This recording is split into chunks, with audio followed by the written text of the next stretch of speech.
মঙ্গলবার সকালে আসানসোলের কুলটি থানার বড়িরা এলাকার কয়লা খনিতে ধস, যার জেরে খনির ভেতরে একদল যুবক আটকে পড়েন বলে সূত্রে খবর। ঘটনাকে কেন্দ্র করে ব্যাপক চাঞ্চল্য ছড়িয়ে পড়ে খনি এলাকায়। খবর পেয়ে ঘটনাস্থলে পৌঁছায় কুলটি থানার পুলিশ এবং বিসিসিএল কর্তৃপক্ষ। বর্তমানে আর্থ মুভার দিয়ে ধস কবলিত এলাকায় উদ্ধার কাজ চালানো হচ্ছে। ইতিমধ্যেই 3 জনের দেহ এবং গুরুতর জখম অবস্থায় 2 জনকে উদ্ধার করা হয়েছে। এছাড়াও খতিয়ে দেখা হচ্ছে আর কেউ খনির ভেতরে আটকে রয়েছে কিনা। স্থানীয় সূত্রে খবর, এদিন একদল যুবক খনির ভেতরে অবৈধভাবে কয়লা চুরি করতে নেমেছিলেন। কয়লা কাটার সময় আচমকাই খনির ওপরের অংশ ধসে পড়ে। সেই সময় 2 জন যুবক কোনো মতে খনির বাইরে বেরিয়ে আসেন। তারপর থেকে তারা পলাতক। তবে খনির ধ্বংসস্তূপের নিচে চাপা পড়ে যান বেশ কয়েকজন। পুলিশ জানিয়েছে মৃতদের নাম গীতা বাউরি, সুরেশ বাউরি, টিপু মল্লিক। গুরুতর জখম হয়েছেন সুভাষ মল্লিক ও গোবিন্দ বাউরি। প্রত্যেকেরই বয়স 35 থেকে 42 বছরের মধ্যে। আহতদের উদ্ধার করে স্থানীয় হাসপাতালে নিয়ে যাওয়া হয়। আপাতত সেখানেই তাদের চিকিৎসা চলছে। নিষেধাজ্ঞার পরেও জীবনের ঝুঁকি নিয়েই অনেকেই খনি থেকে অবৈধভাবে কয়লা তোলেন।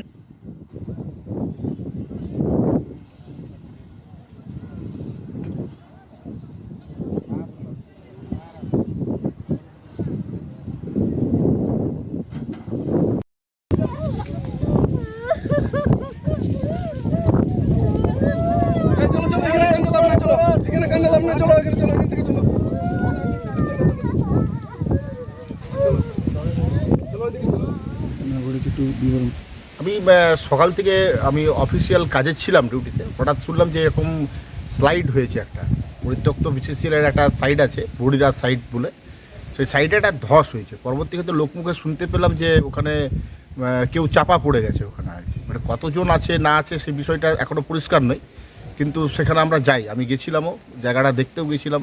2-4 জন 10 জন লোকজনও ছিল সেই ক্ষেত্রে। এবার সেই জায়গাতে গিয়ে যেটুকু দেখলাম যে হয়তো একটা সম্ভাবনা থাকতে পারে, কিন্তু এই জায়গাটা পুরো বিচ্ছিন্ন একটা জায়গা।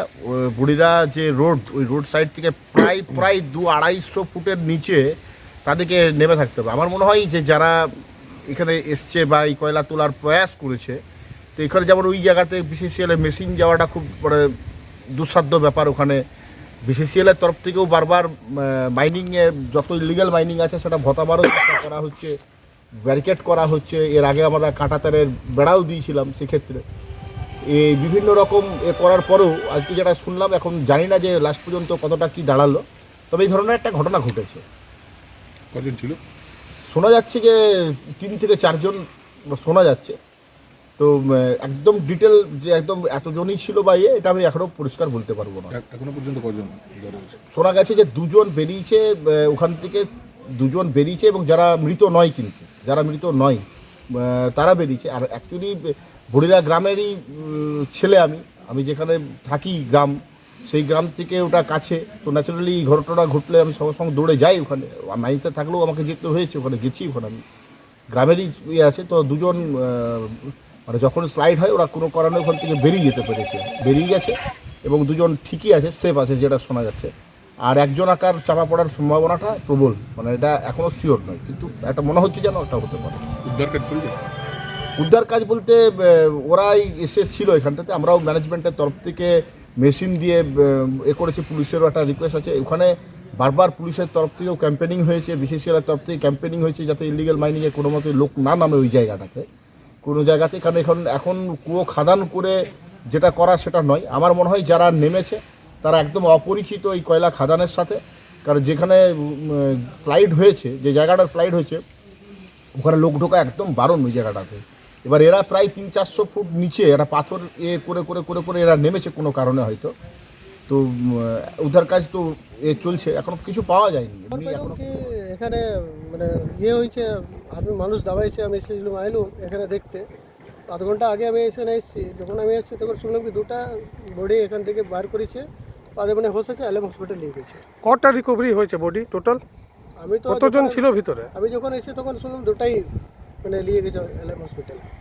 আর হসে আছে। এটা কোন কলিয়ারি? এটা বর্ডার কলিয়ারি। কি করতে এসেছিল এরা? আর এখান থেকে মাছ থেকে কয়লা নিকাল, কয়লা চুরি করতে। ওরা ব্যবসায় ব্যুরো রিপোর্ট, অন্ডাল টাইমস।